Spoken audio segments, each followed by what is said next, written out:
še ena tema nas čaka v tem semestru, to so pa stavki ali teoremi.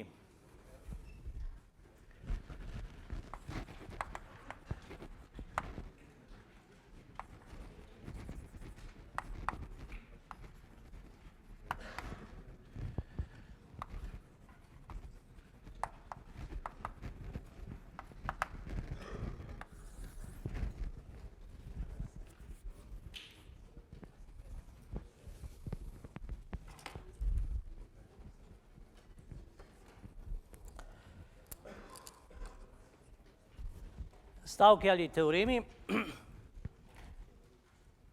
Vi boste o vezjih itak še kasneje govorili, boste še kakšen stavek več dodali, morda, a ne. Gre se za to, da morda predstavimo nekaj, bi rekel, značilnosti, posebnosti, lastnosti, ki odlikujejo naša vezja. Zaenkrat na nivoju teh enosmernih oziroma uporovnih vezij. Mi, ko bomo v drugem semestru analizirali harmonično vzbujana vezja, bomo spet imeli temo stavki, teoremi in bomo pogledali, kakšne so pa lastnosti takšnih vezij. In bomo videli, da se dosti tega, kar bomo danes povedali, pojavlja tudi v drugačnih in drugih vezjih. Nekaj je podobnega, nekaj je različnega, rahlo ali bolj različnega. Tako.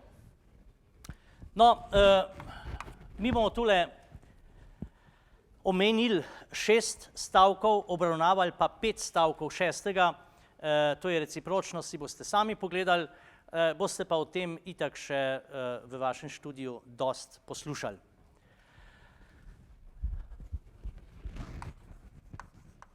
Prvi je stavek superpozicije. Torej superpozicija, drugo je nadomestitev, torej stavek nadomestitve, zamenjave tudi lahko, substitucije morda.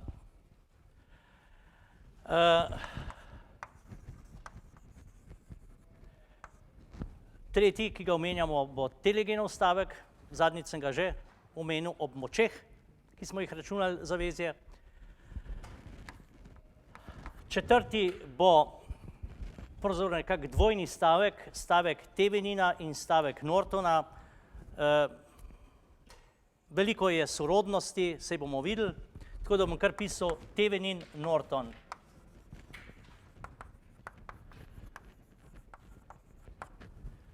Thevenin, Norton. 5 bo prilagoditev, stavek prilagoditve.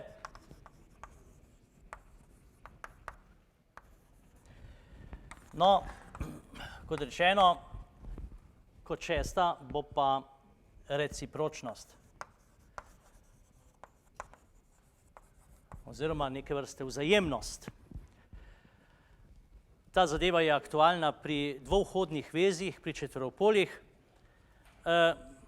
Nekaj tega, kot rečeno, imate v knjigi, si boste lahko sami v miru pogledali, boste pa o teh stvareh slišali itak še v višjih letnikih.